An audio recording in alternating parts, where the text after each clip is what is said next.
Alright guys, it's Friday, so tonight I'm going to show you an Izzet deck focused on creatures with the Prowess ability.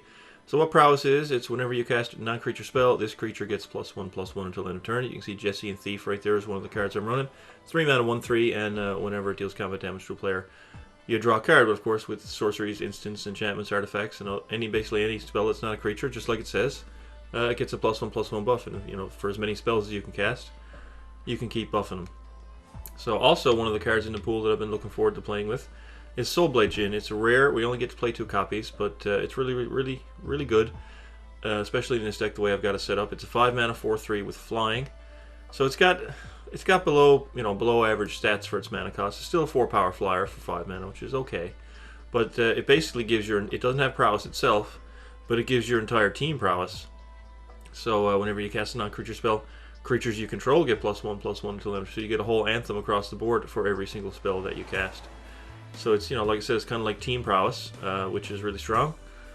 So, with that in mind, I'm going to play a whole bunch of creatures like Pia and Karen, Whirler Rogue, Thopter Engineer, Dragon Fodder, and all of these create multiple creatures so that we can go wide and try to get a nice big prowess buff. We'll start at the bottom. Playing 4 copies of Fiery Impulse. Deals 2 damage to target creature. With Spell Mastery, it goes up to 3, and that's if you have 2 instants or sorceries in your graveyard. So this is just to get a blocker out of the way for our early creatures and force through some damage, and it's a cheap prowess trigger. I was thinking about this or Twin Bolt, but looking at the curve, you can see I've already got 17 2-drops. I don't want any more. So I would have to cut something else to fit in Twin Bolt, probably from the 2 slot, because I've got way too many. I was thinking about these telling times. We'll talk about that in a minute. I'm playing both copies of Abbot of Carol Keep. It's a 2 mana 2/1. It has prowess. And when it enters the battlefield, you exile a top card of your library, and until end of turn, you may play that card. So if it's a land and you haven't made your land drop, you can play it. If it's a spell and you have the mana to cast it, you can cast it. So this guy, there's only 2 copies because he's rare, but it's a little tiny bit of card advantage. And but in this deck, we only have 10 turn 2 plays to get on the board. So you can't be afraid to just play him and just exile a card, if that's what it comes down to. But he's really good. We also have the Mage Ring Bully. Red doesn't often get 2/2s for 2 mana, and this guy has prowess, but he has to attack each turn if able, so that's a little bit of a downside to him. But we have some bounce, some removal, and we can cast Dragon Fodder to make him a 3/3 and still advance our board. So since we're on the prowess theme and we need 2 drops, like I said, Mage Ring Bully is in. Telling time. So the deck really lacks, other than this card, lacks any real card advantage or card selection. Abbot of Carol Keep is the other slot that gives us a little bit of what we'll call card draw. I don't know if you can put it that way, but so what Telling Time does, you look at the top 3, put 1 in your hand, 1 on top of the library, 1 on the bottom. So I was thinking about maybe playing Twin Bolt in this slot, but like I said, the deck does need some type of card draw and card selection. So I think I'm going to keep it in there for now, until I get to play a few more games with it. The card really, it works well with Abbot too. I've done it once or twice where you can set up the top card of your library before you play an Abbot. Usually, it's going to cost 4 mana to cast this and then the Abbot, so you're usually just setting up a free land play, but it's a free land play. So it's not the worst thing in the world, that little tiny bit of synergy. I'm going to play 4 copies of Disperse. This card is excellent in the metagame. It really is. This hits anything, bounces it at instant speed. And with the amount of war decks flying around, planeswalkers and things like that, Disperse is just good.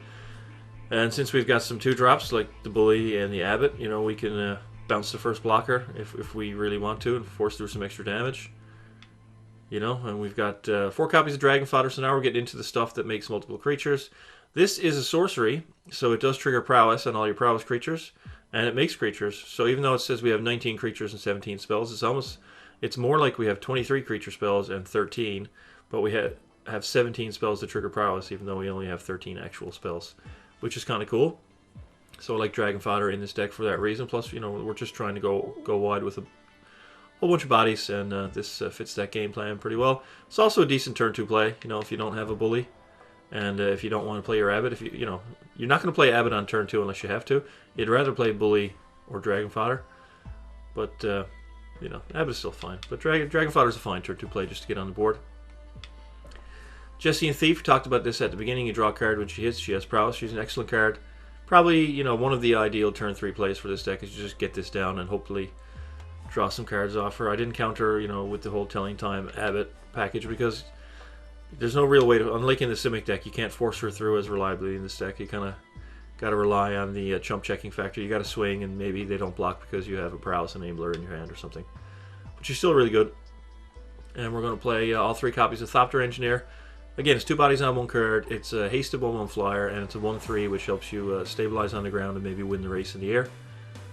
So, yeah, she's pretty good.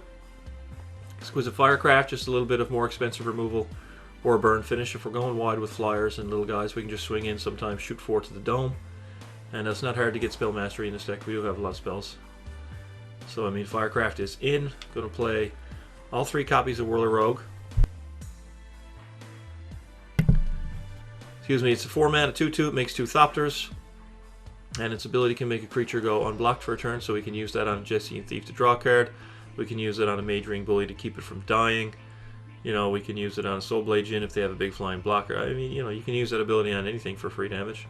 And it's 3 bodies on 1 card. I mean, sometimes casting a Whirler Rogue alone is enough to draw Languish from your opponent. So it's a pretty strong play. It's just an all-around great card.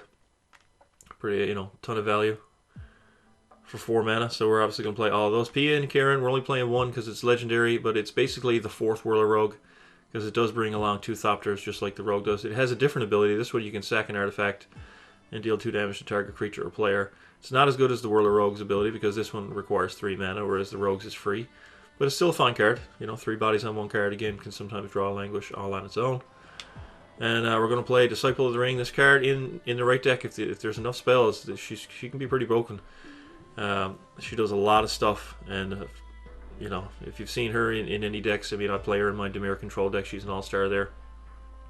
If you've ever come up against her, then you know what kind of a beast she can be in this format at least.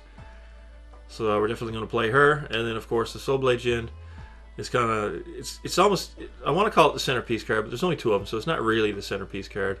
But if you get one of these and untap with it, it's going to be pretty hard to lose.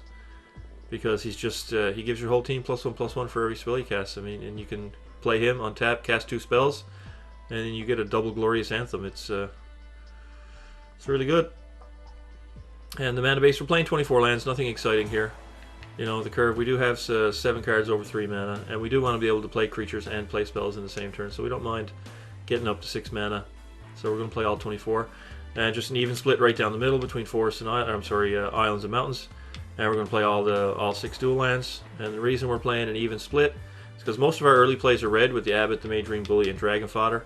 So we want red early, but then we've got the double blue on Whirler Rogue and Disciple of the Ring and Soulblade Djinn later in the game, so we need to hit those on time. So that's why we're taking the split and just going right down the middle. So yeah, that's my version of Izzet Prowess so far. We'll take it out in the lobbies and see how it does.